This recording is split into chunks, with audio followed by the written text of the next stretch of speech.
paranormal sur le vif. Quelle entité hante ce monastère? Bonjour. En Argentine. On dirait que la silhouette porte un habit blanc, ce qui est logique dans un monastère. Au cours d'une partie de chasse, Qu'est-ce que c'est? C'est un homme? un adolescent filme un skinwalker en Arizona. C'est un skinwalker ou quoi? J'estime qu'il mesurait au moins 2 mètres, et il avait des bras trop longs pour son corps. Un homme en Angleterre est hanté par un esprit frappeur depuis plus de 10 ans. Je crois que je vais vivre ce genre d'expérience paranormale pour le reste de mes jours. Et d'autres images paranormales qu'il faudra voir pour y croire. Il est très proche.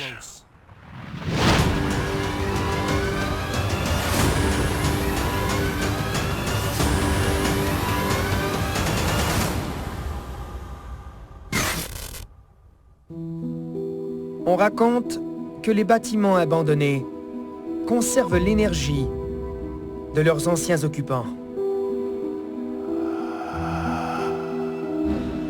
S'il s'agit d'un lieu de culte où les résidents s'adonnaient à des pratiques spirituelles, cette énergie résiduelle peut être palpable.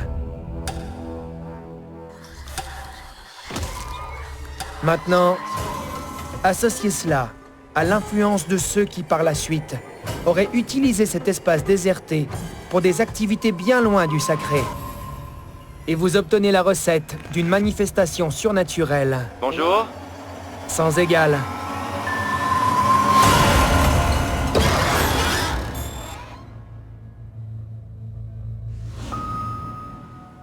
Février 2023. Près de Buenos Aires, en Argentine. Mon Dieu, regardez la taille de ce bâtiment.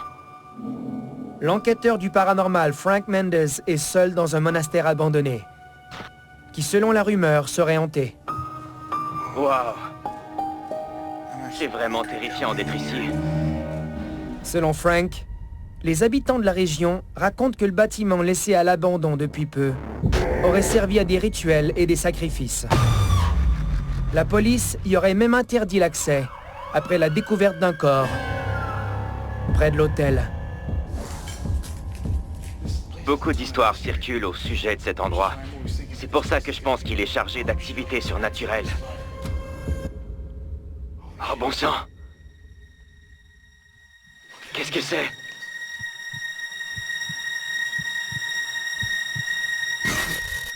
Je m'appelle Frank et voici ma vidéo. Dès que je suis entré, j'avais l'impression que quelqu'un pouvait surgir à tout moment pour me faire peur. Bonjour? Il y a quelqu'un? Oh mon Dieu! J'ai l'impression qu'il y a quelqu'un. C'était une expérience intense de visiter ce bâtiment. Frank commence son enquête en se servant de l'application Ovilus. Les esprits peuvent accéder à sa base de données et y sélectionner des mots afin de communiquer avec les vivants. Je me lance dans l'exploration de cet énorme endroit. Vous n'avez encore rien vu. Il a dit prêtre. Pouvez-vous me dire où je suis? Qu'est-ce que c'était? I had a bad past.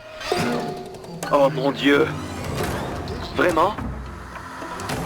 Les mots qu'on entend me font penser à ce qu'on dira en confession. J'ai fait quelque chose de mal dans le passé. I had a bad past. Et un mot comme prêtre, c'est logique. Qu'est-ce qu'on fait dans cette situation? On va voir un prêtre pour confesser nos péchés, les fautes qu'on a commises dans le passé. On va expier nos péchés grâce à la prière qu'il nous recommandera. Il est maintenant clair qu'une entité est présente. Frank retourne à l'intérieur pour continuer la communication. Bonjour? Quand Bonjour? avez-vous vu? Regardez encore. Une silhouette blanche apparaît à gauche de l'écran. Frank ne la remarque Bonjour. qu'après avoir regardé sa vidéo, plus tard. Ce n'est pas tous les jours qu'on assiste à une apparition. Et c'est dommage qu'elle se soit manifestée au moment où je ne prêtais pas attention à la caméra. Bonjour. De notre côté, je suis content de ne pas l'avoir vue.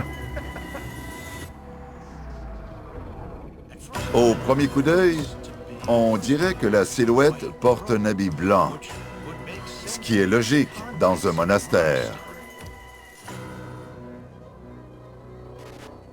Oui, tout cela semble très logique. Mais après quelques heures ici, Frank est épuisé Je m'en vais. J'en ai eu assez pour ce soir. et décide de partir. Il revient la nuit suivante pour terminer son enquête. J'ai dû prendre une pause au milieu de l'enquête, parce que j'ai eu vraiment peur. Mais je suis revenu. Malheureusement pour Frank, il n'a pas encore affronté le plus terrifiant. Regardez attentivement.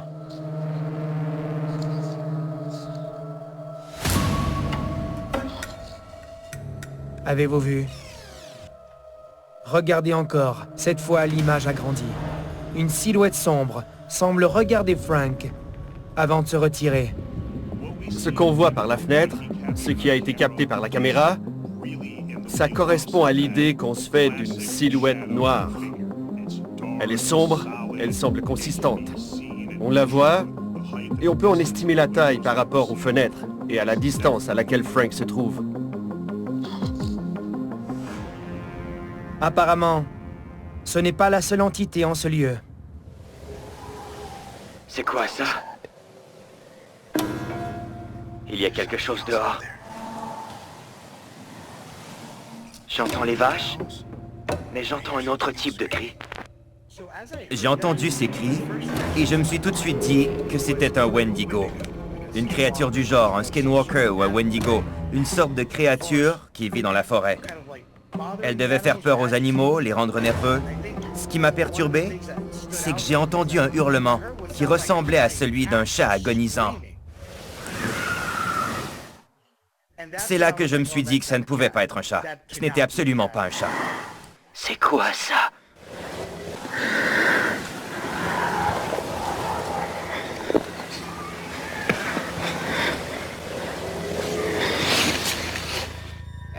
J'ai fait des études en recherche zoologique. Je connais bien les comportements animaliers.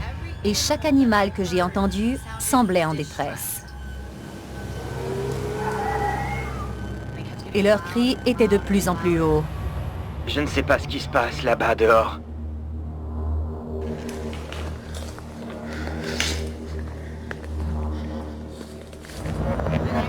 D'après mon expérience, lors d'une enquête paranormale, le comportement des animaux nous donne des indications sur l'énergie générale d'un lieu.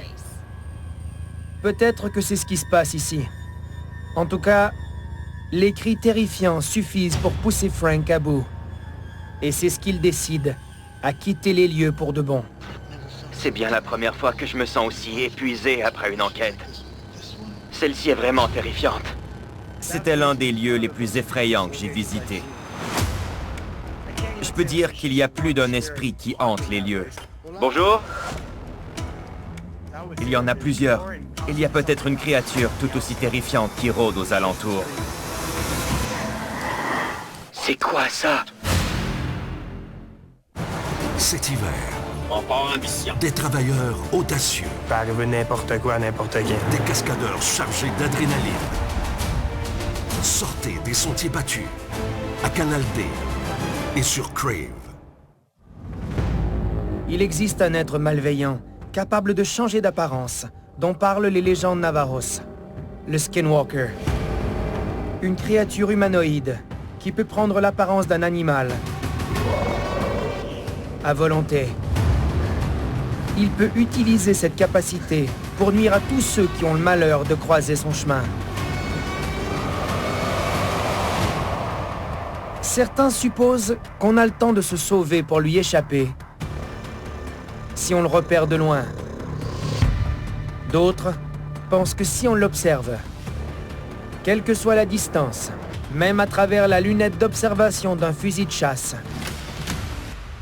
Il est déjà trop tard. Qu'est-ce que c'est? C'est un homme? Il marche bizarre. Nom de chien.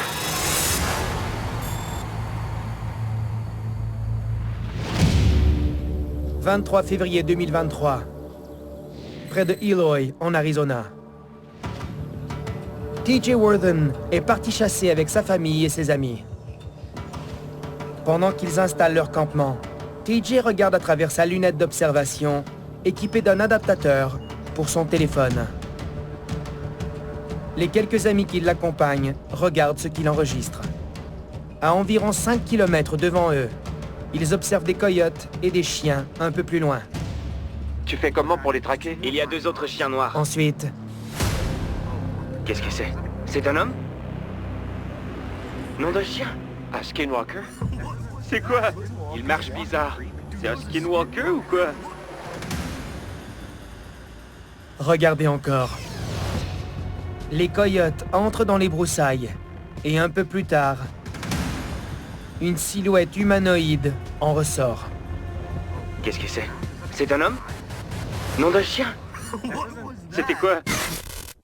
Je m'appelle TJ et voici ma vidéo. Pour ma part, je vois la silhouette d'un individu de grande taille. J'estime qu'il mesurait au moins 2 mètres. Et il avait des bras trop longs pour son corps. Qu'est-ce que c'est? C'est un homme? Nom de chien? Dès le départ, j'étais perplexe et j'essayais simplement de comprendre ce que je venais de voir. C'est quoi? Un skinwalker? Il marche bizarre. C'est un skinwalker ou quoi? Je viens de l'Utah, où il y a un endroit ici qui s'appelle le Ranch Skinwalker. J'ai déjà entendu des histoires à propos de leur existence, mais je n'y ai jamais cru. Quand j'ai vu cette créature de mes propres yeux, je me suis dit que c'était un Skinwalker. Ça semblait logique. Ce que j'ai vu avait une drôle d'allure et les Skinwalkers peuvent prendre toutes sortes d'apparences. Non, mais c'était quoi? Je vais chercher mon fusil. C'était un skinwalker?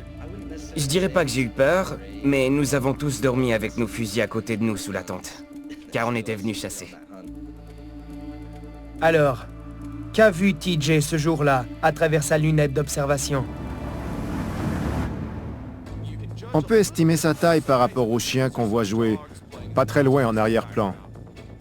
La silhouette est bien là. Elle a une forme humanoïde. Elle se déplace à travers le terrain à un rythme assez soutenu. Elle semble aussi balancer ses longs bras. Qu'est-ce que c'est? C'est un homme? Nom de chien? Quelle que soit cette créature, elle est étrange. Non, mais c'était quoi? Je vais chercher mon fusil. C'était un skinwalker. Compte tenu de l'endroit et de la faune présente, l'instinct de TJ ne l'a peut-être pas trompé. L'apparence la plus commune que prendraient les skinwalkers, c'est celle des coyotes. Dans la vidéo, on voit des coyotes s'avancer, tout naturellement, dans les broussailles. Et de l'autre côté, on voit sortir ce qui est vraisemblablement une silhouette humanoïde aux proportions étranges. Ces éléments correspondent aux histoires qu'on raconte sur les skinwalkers. Si c'était bien un skinwalker, quel genre de danger encouraient TJ et ses amis? Les skinwalkers tirent leur origine des légendes des Premières Nations. Il s'agirait d'un chaman, d'un guérisseur ou d'un membre de la tribu qui aurait basculé du côté obscur et qui se serait attaqué à des forces auxquelles il n'aurait pas dû toucher. Il se serait alors changé en créature. Il devient la personnification du mal, un métamorphe. Si c'est ce que TJ et ses amis ont vu, à leur place, j'aurais pris mes jambes à mon cou. Heureusement, TJ, ses amis et sa famille se sont tirés sains et saufs de cette rencontre avec la créature. Mais cette expérience sert à nous rappeler que quelles que soient nos croyances, il existe de nombreux phénomènes qui dépassent notre entendement. Ça m'a vraiment ouvert les yeux. Avant, je regardais des vidéos et je me disais que c'était forcément faux. Parce qu'elles circulent sur Internet et qu'on se dit que le montage est bien fait, que les effets spéciaux sont bons, mais que ce n'est pas réaliste. Je n'étais pas dupe. Cette expérience m'a fait comprendre que ces vidéos n'étaient peut-être pas mises en scène, que ce n'étaient pas des arnaques. C'est le genre de choses qu'il faut voir pour y croire. Ça m'a fait comprendre que les gens n'inventent pas toujours ces histoires. Qu'est-ce que c'est? C'est un homme? Nom d'un chien? C'est fou. C'était quoi? Tout ce qui est lourd et volumineux, on l'apporte en camion pendant la période hivernale. Ici, c'est la météo qui décide si ça passe ou ça casse. Ça serait trop facile, tout le monde le ferait. Convoi du Nord, mardi 19h, à Canal D. Si vous avez déjà regardé le ciel, dans l'espoir d'observer un ovni, vous savez sans doute que ça semble vite décourageant. Après tout, c'est le genre de choses qu'on observe si on se trouve au bon endroit, au bon moment. Ou simplement, si on a un gros coup de chance. Mais si quelqu'un vous disait qu'il suffit d'être dans le bon état d'esprit pour que les ovnis se montrent, tout simplement. C'est fou, non? Pas d'après un résident de l'Ontario. Il y a un ovni en provenance du sud-ouest. Cet homme dit être capable de voir des ovnis presque tous les soirs. Et pense que tout le monde peut en faire autant.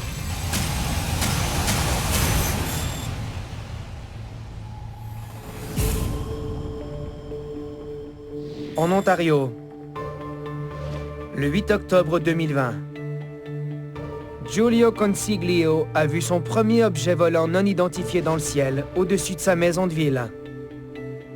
Depuis, il en a observé plus de 1000. Et on a filmé plus de 500 avec sa caméra. Voici quelques images extraites de sa collection. Je vois un ovni qui brille de plus en plus. Il brille et ne fait pas un bruit. Je m'appelle Giulio et j'ai filmé ces images. Voici les objets que j'observe. Les premières observations ont commencé quelques fois par semaine. Puis la cadence s'est accélérée jusqu'à ce que je vois plusieurs objets chaque fois, 5 à 6 soirs par semaine. Il est très proche. Leur apparition est souvent très brève, environ 1 minute avant de disparaître. Jeudi 27 juillet 2023. C'est la deuxième apparition de la soirée. Avez-vous vu? Il y a non seulement un ovni principal en haut de l'écran, mais un objet de plus petite taille semble s'en détacher et partir vers la gauche. Alors qu'un troisième objet apparaît l'espace d'1 seconde au bas de l'écran.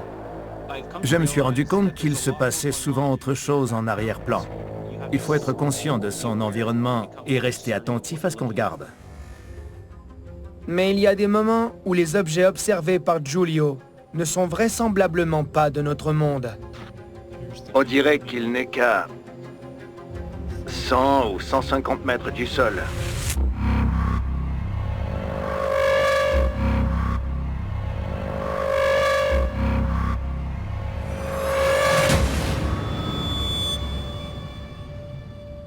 Cette vidéo m'a vraiment stupéfié, car pour autant que je le sache, il n'y a pas d'avion commercial ni de véhicules militaires qui peuvent s'arrêter aussi brusquement et repartir dans l'autre direction avec une telle rapidité. C'est une formation en triangle. Je compte plusieurs orbes. Il réussit à filmer plusieurs types d'ovnis. Il ne voit pas seulement la boule lumineuse standard. Oh, bon sang! Regardez ça! Là, là! Mais aussi une forme allongée. Ce sont des orbes. Et ses amas.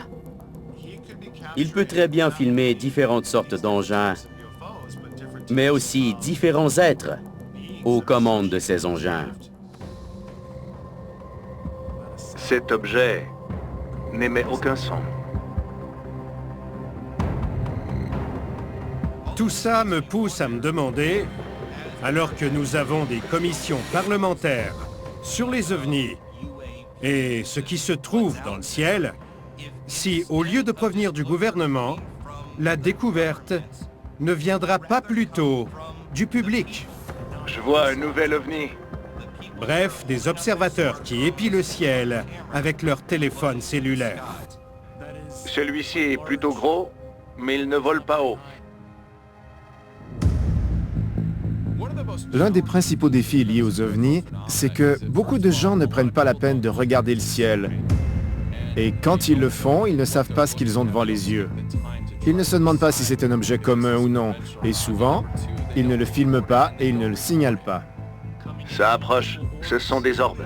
Giulio se donne la peine de regarder. Il veut montrer aux autres que lui, il observe le ciel et qu'il voit des ovnis tout le temps. Ils se déplacent très lentement. Mais d'après Giulio, cela prend plus que de simplement lever les yeux. Ma compréhension profonde, en voyant la fréquence du phénomène, est qu'il s'agit essentiellement de versions parallèles futures de notre civilisation. Il est très proche. Je devrais mentionner qu'il se passe bien plus de choses qu'on ne voit pas. La vérité dépasse de loin l'idée d'une seule réalité, celle que nous expérimentons en tant qu'êtres humains. Et Giulio croit que n'importe qui peut se connecter à cette autre réalité, s'il adopte le bon état d'esprit. Un bon point de départ, c'est de se mettre à la méditation. Augmentez votre fréquence vibratoire, augmentez votre énergie. Une autre méthode serait de se lancer dans une observation sans peur et avec détachement. Vendredi 7 juillet 2023, juste avant 23 h. Parce qu'ils ne sont pas impressionnables, ce sont des êtres éclairés. Leur technologie est basée sur la conscience, alors ils ne sont pas impressionnés par la frustration des autres. J'en ai la chair de poule. C'est incroyable. Regarde, regarde, il vient par ici. Il vient par ici. Il vient par ici. Il approche. Alors, la prochaine fois que vous regardez en l'air, essayez de passer moins de temps à scruter le ciel et plus de temps à ouvrir votre esprit. Et vous pourriez en avoir le souffle coupé.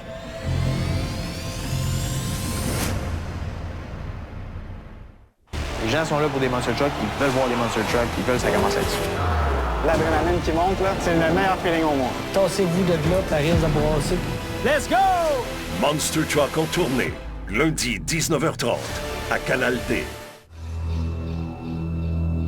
Certains pensent que lorsqu'une personne connaît une mort tragique, l'énergie du moment est transférée aux alentours. Ce qui veut dire que son esprit peut s'attarder dans les parages. Si c'est le cas, alors les autoroutes du monde entier, avec plus d'1 million de morts violentes rapportées tous les ans, sont probablement les lieux les plus hantés de la planète. Demandez à n'importe qui ayant aperçu la Dame Blanche, l'autostoppeuse fantôme, ou comme l'a vu un chauffeur de camion en Arizona, le fantôme errant d'une victime d'accident de la route.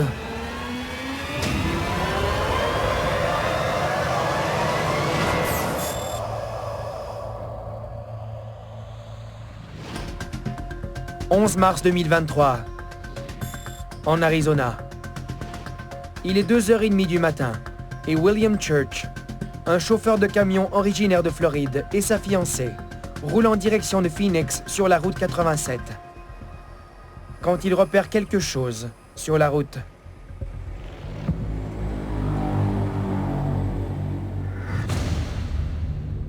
William trouve que ça ressemble à une personne. Mais comme ils sont au milieu du désert et qu'il n'y a pas une seule voiture en vue, le couple se dit que c'est insensé et n'a aucune intention de mener l'enquête. Alors William continue de rouler. Quand il publie la vidéo sur les réseaux sociaux, de nombreux internautes pensent savoir exactement ce que c'était.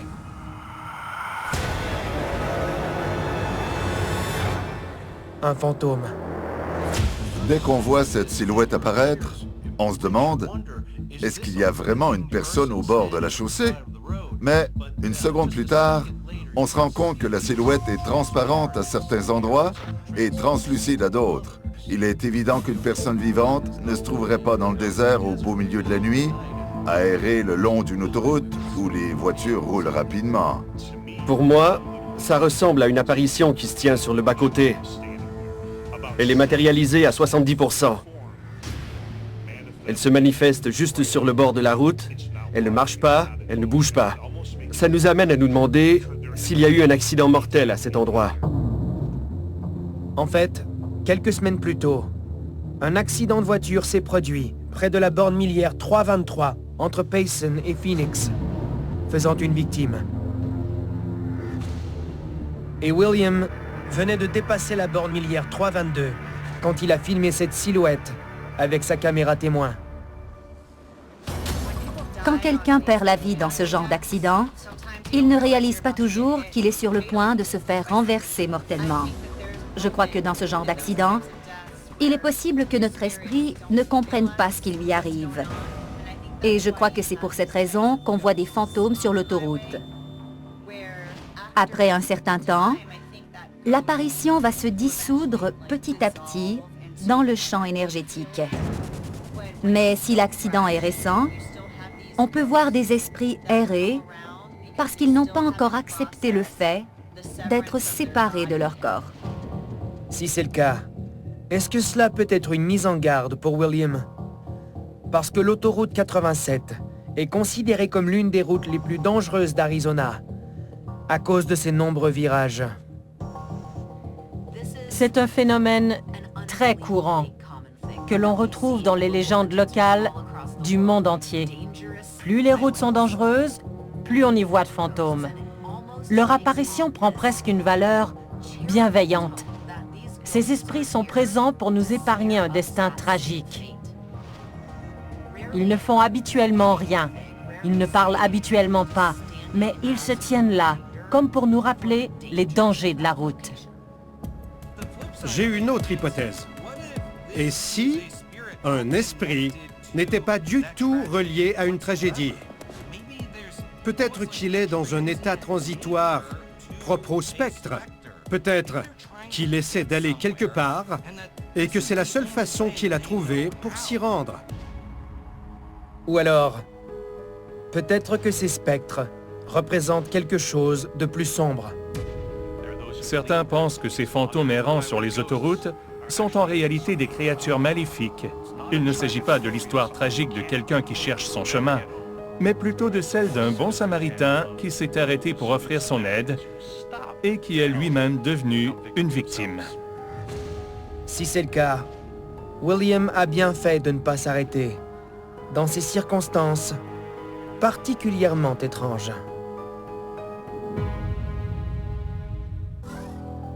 La majorité de la population vivra toute sa vie sans jamais expérimenter de phénomène paranormal. Par contraste, il y a ceux qui ne semblent pas pouvoir y échapper. Que ce soit à cause de leurs croyances, d'une capacité innée, ou simplement par pure chance. Cela peut avoir de lourdes conséquences. Demandez à cet homme en Angleterre, qui cohabite avec un esprit frappeur depuis plus de 10 ans. Je veux que tu partes de ma maison. Et cet esprit n'a pas l'intention de s'arrêter.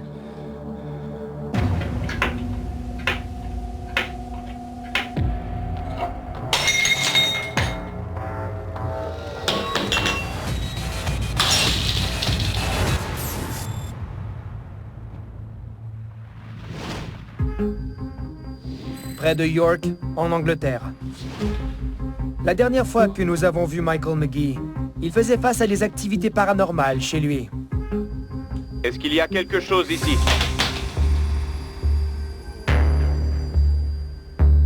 Même s'il trouvait cela fascinant à l'époque, il n'avait aucune idée de comment y mettre un terme. S'il y a une entité...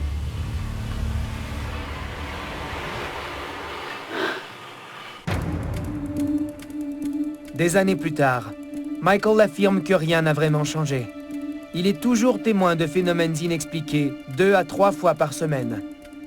Et tous les extraits que vous allez voir sont des vidéos inédites des différentes caméras qu'il a installées chez lui.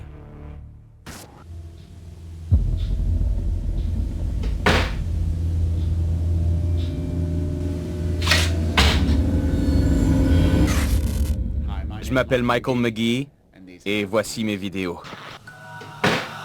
Au cours des 5 dernières années, l'activité a augmenté. Au départ, je n'entendais que des bruits étranges. Des grincements, des coups, des bruits de pas. Puis j'ai commencé à voir des objets lancés à travers la pièce. Des verres se sont brisés contre la cheminée. Je ne suis pas inquiet pour ma sécurité ou quelque chose du genre. Je crois sincèrement que les esprits présents essaient d'attirer mon attention, de communiquer. Mais ils sont capables de déplacer des objets. Alors je cours le risque qu'un esprit malfaisant arrive et se serve de cette capacité pour me faire du mal. C'est un danger potentiel. Les exemples d'activités que je vois me font penser aux réactions d'un enfant en colère. Comme s'il piquait une crise, qu'il voulait attirer l'attention. Pour qu'on l'écoute, qu'on s'intéresse à lui. En plus des petits objets qu'on voit être manipulés dans la maison, on entend aussi des pas qui montent et descendent l'escalier. Les esprits frappeurs sont connus pour être bruyants. C'est sous-entendu dans leur nom. Cet esprit appartient de toute évidence à cette catégorie. Mais qui au juste essaie encore d'attirer l'attention de Michael? Je ne pense pas qu'il s'agisse d'un seul esprit. Je crois plutôt qu'il s'agit d'un relais, que plusieurs esprits s'installent tour à tour pour réclamer mon attention. Une fois que c'est fait, qu'on a réussi à communiquer, l'esprit s'en va et un autre prend sa place. Pourquoi sont-ils si attachés à Michael? Je suis particulièrement sensible. Je me suis toujours considéré comme quelqu'un de très empathique. Et je crois que c'est cette sensibilité qui me lie à eux. Nous employons une multitude de termes pour désigner cette capacité à être réceptif, cette forme d'ouverture, une réceptivité telle qu'il devient impossible de contrôler l'impact que les autres ont sur nous. Là où il y a des esprits, ou des énergies, ou des présences, on peut choisir d'élever une barrière entre elles et nous. Ça peut être une bonne ou une mauvaise chose. Tout dépend de nos expériences individuelles. Comme les activités ne semblent pas prendre fin, Michael dit qu'il a essayé la purification, les rituels de nettoyage et la bénédiction de son domicile. Et bien que les phénomènes se calment un peu après cela, ils se répètent inévitablement. Si la purification et la bénédiction de la maison n'ont pas fonctionné pour éradiquer les esprits et que Michael est toujours témoin d'activité, c'est qu'il doit y avoir un lien personnel, que lui-même en tant qu'individu alimente ces esprits. Il faudra travailler sur cet aspect pour mettre un terme aux activités. Malheureusement, après avoir vécu si longtemps avec les activités, Michael craint à ce stade d'avoir dépassé le point de non-retour. Je crois que je vais vivre ce genre d'expérience paranormale pour le reste de mes jours. Et je crois que ça a à voir avec ma sensibilité innée. Mes interactions avec les esprits au cours des dernières années ont ouvert une porte que je ne suis pas certain de pouvoir refermer.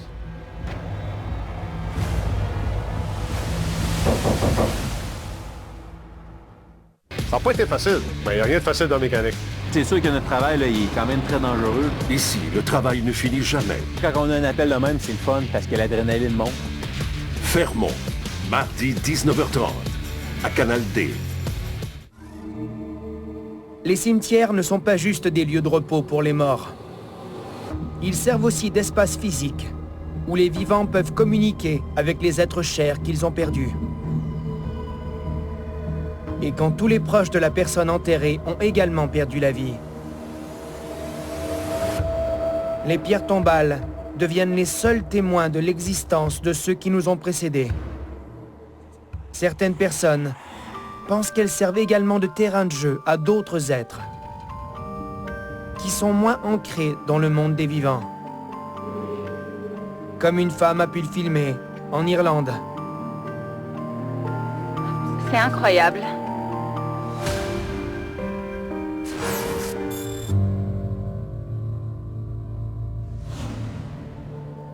Octobre 2021, à Wexford, en Irlande. Susan O'Farrell explore le cimetière de Carrig, vieux de plusieurs siècles. Je ne suis jamais venue ici. Je suis curieuse de voir ce que je vais y découvrir. Guidée par sa fascination pour les pierres tombales et les vies perdues qu'elles représentent. Je vois une pierre tombale et il y en a de plus grandes à l'intérieur. La nature a repris ses droits ici. Je m'appelle Susan O'Farrell et j'ai filmé ces images. Je suis fascinée par les vieux cimetières irlandais. Je vais les filmer. Je lis les pierres tombales. Parfois c'est apaisant, d'autres fois c'est un peu effrayant. Pour moi, celui-ci semblait enchanté. Regardez, il y a du soleil. Même si elle rend visite aux morts, elle ne réalise pas qu'elle s'apprête à filmer quelque chose de vivant. Waouh! Il y en a d'autres par là. Regardez bien. On a des babioles sur cette tombe. Avez-vous vu? Regardez encore au ralenti. On voit une petite silhouette ailée qui vole vers le haut. Susan ne remarque la créature qu'après avoir visionné les images. Et elle croit que c'est peut-être une fée. En retouchant ma vidéo, j'ai pu agrandir l'image et j'ai vu que ça ne ressemblait ni à un oiseau ni à une mouche. On distingue des ailes, on voit des jambes. C'était merveilleux à voir. Aux États-Unis, le public croit aux fantômes, mais rit de l'existence des fées. Ce sont pourtant de véritables entités dont l'existence est reconnue dans d'autres régions de la planète, comme en Irlande. Notre folklore est très riche. On a des farfadets, des fées, la banshee. Dans ma jeunesse, j'adorais les fées. J'avais des livres sur elles quand j'étais petite. Mais je ne cherchais pas à les filmer ou à filmer quoi que ce soit de surnaturel. C'est arrivé comme ça. C'est très joli ici. C'est enchanteur et paisible. Aussi remarquable que soit cet enregistrement, quand Susan publie la vidéo de sa visite du cimetière sur les réseaux sociaux, un abonné lui fait remarquer que la fée n'est pas le seul être surnaturel qu'elle a croisé ce jour-là. Regardez très attentivement. C'est une pierre tombale magnifique, avec une harpe gravée. Avez-vous vu? Regardez encore, à droite d'une autre pierre tombale. Une petite silhouette semble se cacher derrière la stèle. Ça m'a beaucoup surprise, parce que c'est sans l'ombre d'un doute un fantôme. Je balaye le cimetière avec ma caméra et on voit ce fantôme regarder, jeter un autre coup d'œil, puis se cacher, comme s'il se sentait repéré. À la différence des autres silhouettes noires, les traits de son visage sont définis. Ça ressemble au spectre d'une femme en habit noir et au visage pâle. Pour moi, ça ressemble à une vieille femme avec le dos voûté qui se demande ce que Susan fait là. Les actions de Susan ont peut-être bien déclenché le phénomène. Le soleil et la lune, la crucifixion. Car un peu plus tard, sans avoir vu le fantôme à ce moment-là, Susan avance vers la pierre tombale, derrière laquelle il s'est caché. Ici repose le corps de Susanna,